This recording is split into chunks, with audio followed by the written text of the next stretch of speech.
Newsfirst, face to face with Jamal Ratnayaka. Hello there and a very good evening. Welcome to yet another edition of Face to Face, coming to you live and direct from our Newsfirst studios here in Colombo. Today is the 8th of April 2024. As always, bringing you Face to Face, I am Jamal Ratnayaka. Tonight, my guest on the show is no stranger to Face to Face. He is none other than President's Counsel M.A. Sumanthiran, Member of Parliament, representing the Tamil National Alliance. A very good evening to you, Mr. Sumanthiran. Welcome back on the show. Thank you. Mr. Sumanthiran, let me start off tonight's discussion asking you about a topic that is fast approaching. This is the Sinhala and Tamil New Year, and a lot of the people who are celebrating the Sinhala and Tamil New Year are gearing up to celebrate it amidst a myriad of hardships. However, proponents of the current government are saying that they will be able to celebrate this year's Sinhala and Tamil New Year much grandly than previous years. I want to ask you, first of all, your personal opinion. Will the people of Sri Lanka be able to celebrate the festivities in a more grand fashion compared to previous years? No, not at all. Most people are still suffering from the economic collapse. A lot of people have been laid off. The statistics show that a large percentage of people have cut one meal. Right. Those who had 3 meals have cut it down to 2 and 2 to 1. That continues. Soaring prices in relation to everyday goods, particularly if you have children going to school, they are unable to meet all those expenses. Certainly. So New Year, I mean they are looking forward to the New Year, hoping that at least in the New Year they'll have some kind of redemption, but they don't have the means to celebrate it as such. Right. So I want to come to another topic that we've been meaning to discuss today, and that is one of the private members bill that you are going to present to Parliament, and it is concerning the Employees Provident Fund. We know that's the largest social security scheme here in Sri Lanka. It came into the spotlight as well over the past few months concerning Sri Lanka's debt restructuring and so on. So I want to get into the nitty-gritty of the private members bill that you will be presenting in Parliament. What are the contents of that bill, and what does it hope to achieve, Mr. Sumanthiran? Well, over the years we've seen the Employees Provident Fund being abused. Right. This is the single largest fund in the country, and the fund consists of contributions made by private sector employees, employers on behalf of employees, and the central bank is a custodian of this fund. And being the custodian in a fiduciary relationship, they were obliged to make wise investments, etc. But over the years we found, particularly in the bond scam, we found that EPF is the one that has largely suffered as a result of huge frauds that happen in the country. Particularly, their investments in the secondary money market. Right. So now, when that happens, that information is not available at all for anybody to check, to see at what rate, and whether it's profitable, or whether the primary dealer is making unconscionable profits, etc. So my private members bill, which has now been gazetted on the 22nd of March this year, it merely compels the EPF to publish all of these details. There is the statement of legal effect, which is very simple, says the legal effect of the amendment is to ensure adequate and timely publication and disclosure of the information required to be published. And that information is all of these investments, particularly the secondary market information, must be published, so that anybody can have access to that. This is absolutely crucial.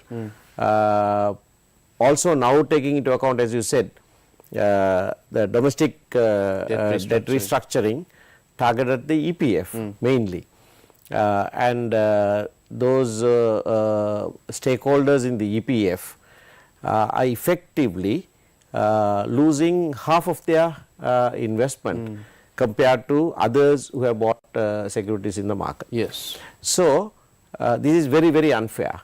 At least if the information is out there in the open, then there is more transparency. And others will be, or rather the custodians will be little more circumspect about abusing this fund willy-nilly like they have been doing over the years. So, is there a particular reason? Is it purely because that there is lack of transparency that this fund has been abused over the years, or has there been any governance volatilities or vulnerabilities that has led to this? Yeah, there is a huge issue with regard to conflict of interest. I see. Now, particularly with regard to the debt restructuring, it is a monetary board of the central bank that actually devised the debt restructuring proposal. They themselves, wearing another hat, were the custodians of this fund. Right. They said this is voluntary participation in the debt restructuring. By voluntary, they meant EPF is voluntarily participating, but they themselves acted on behalf of the EPF. Yes. Now, this is there in the governance diagnostics of the IMF as well. Right. They highlighted this and said conflict of interest relating to the functions that are carried out by the monetary board and the central bank. Right. And they want that corrected, but this is not included in the government's action plan, right, where number of matters, crucial matters, have been left out. Right. But the IMF itself has recognized the conflict of interest that the central bank has. So there was also a debate ongoing that there was no debt restructuring happening for government bondholders. That's right. And the EPF was the only fund that was being restructured. So is there a hidden intention behind there not being any action regarding those bonds and only the EPF being restructured, Mr. Sumanthiran? Well, we can only speculate, but it's quite plain as to why the primary dealers and others are being left out. Right. There's always rumors of kickbacks. They after the country declared bankruptcy. Right. Those dealers bought treasury bonds at an average of 30%. 30%, yes. They are getting every cent of that, while the EPF gets only 9%. So it's travesty. Great travesty, and now to see this conflict of interest we are talking about. Now the central bank acting by themselves have increased their own salaries to some to even by 70% or over 70%.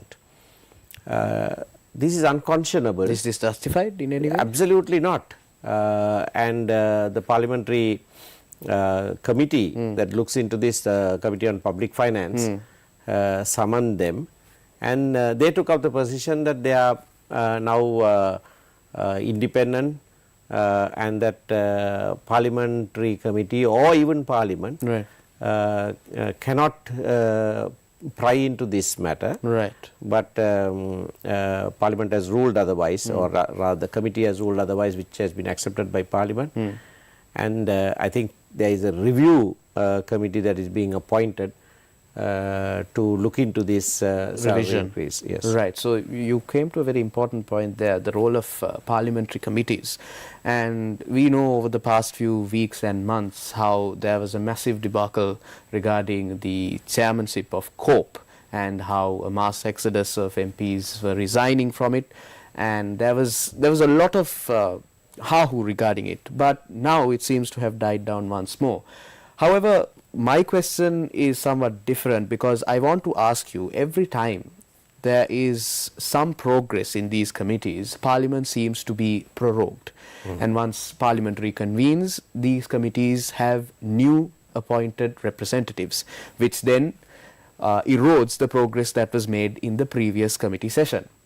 So, in that context, Mr. Sumanthiran, is there any way where we can ensure that the progress made by a certain parliamentary committee in an earlier parliamentary session is carried forward when a new session and a new set of people are appointed, or is that a lacuna in our laws? Well, I wouldn't call it a lacuna because practice of prorogation was very, very different until the incumbent president took over. Right. Parliament was not prorogued, This often. like this. And even in the UK, there is a judgment, the prorogation was challenged. Right. And that said that prorogation wasn't justified. I see. We might have to challenge the prorogation if it goes on like this. True. With ulterior motives to actually delay and stultify the work of Parliament. Prorogation comes when Parliament has worked and then they need a break and start a new session. This is being done to achieve the very opposite. We might have to actually amend the standing orders. Right. Previously, there were provisions with regard to bills that were pending in Parliament also lapsed. But the new standing orders provided that you can continue with that. We might have to then provide in the or amend the standing orders to ensure that the committees continue, because changing the chairs of the committees is a way of interfering with the work of Parliament. Crucial matters that were before COPE have now all got stultified. Yes. All the opposition members have resigned, and anybody who's appointed to fill their place also resigns as their name is announced. So, based on the current issues, we may have to amend standing orders of Parliament. I see. So let's come to a more political stance. The political race, or the race for presidency, is heating up, and the National People's Power, the Samagi Janapala Vegya, the SLPP have much to say. And we saw even a set of MPs who defected from the government joined the SJP very recently. But the Tamil National Alliance has been somewhat subdued and silent regarding this matter, and they haven't been very vocal on who they will support. Yes, it is too early to say because we do not know who the candidates of each party will be, but has the Tamil National Alliance been holding discussions of a possible scenario and who they will aim to support in the future? We've had unofficial discussions with all of the aspirants, all of the main aspirants, and we continue to have those discussions. Right.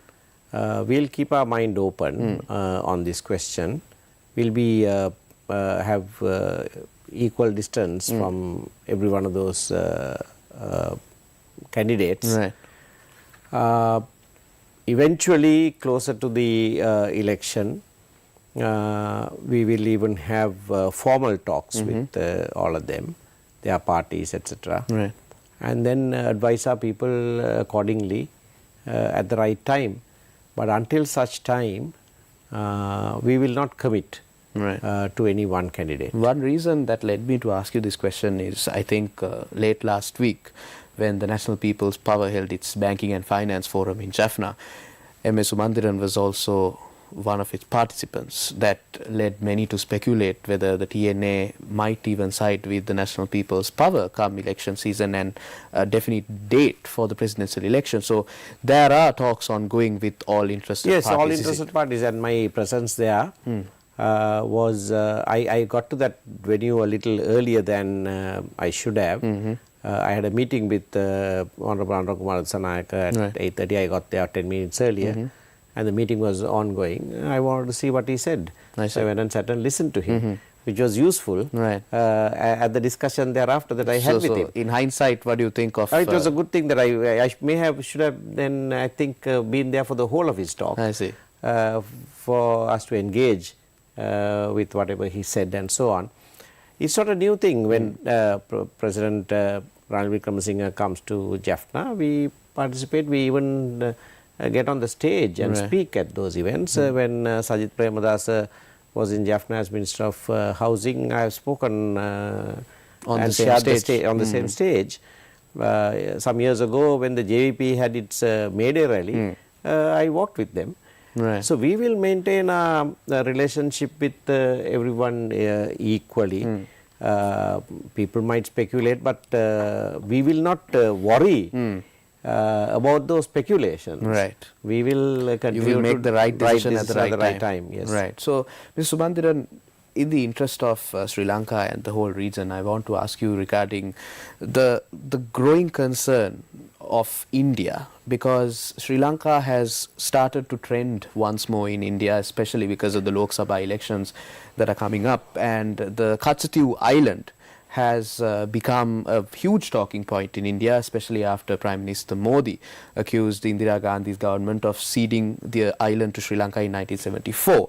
So I want to pick your brain on what your opinion is regarding this particular statement and how Sri Lanka should deal with it should India assert or make an assertion that it wants to regain the island. Well, I don't think it's going to be an issue between the two countries at all, and I don't think Sri Lanka should get entangled, unduly worried about that. This is an election issue in India.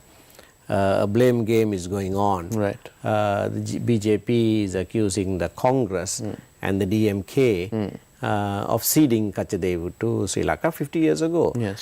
Now, in return, the DMK has then asked the BJP, then you were in power for the last 10 years, why didn't you take it back? So that's a matter between those two political parties, and I'm sure once elections are done, that will be forgotten. But it does occur to me, since you asked me for my personal opinion, that a huge country like India making this din about such a small islet reminds me of a parable of a rich man who had over 100 sheep in his barn, and when somebody visited him, without taking one of his own to make a feast for his friend, he took the lamb that an old and a poor man who lived outside his house and made the meal. India is enormous. It has various islands stretching to Andaman and Nicobar, etc. Why should they be worried about tiny islet that is there? That's a settled issue, an internationally mediated and settled issue. Need not be broached again. So it's a pure election gimmick that's being played out. And I think we'll be well advised to just stay well away from that. So, speaking of election gimmicks and antiques when it comes to election season, here in Sri Lanka, the ethnic issue has been played out as one of the divisive or decisive factors that could make or break a certain candidate's attempt to become the president. And being a representative of the Tamil people in Sri Lanka, where do you personally stand on the national issue, and where does the TNA stand on addressing this national issue? Where do we start first, and who do you think has the best policies that align with what you envision for a more united Sri Lanka? I think the time is ripe to also put that matter at rest with a just solution. I am saying that because in the last parliament we made an attempt to make a new constitution. Yes. We participated in that. Mr. Sumanthiran and I were part of the steering committee.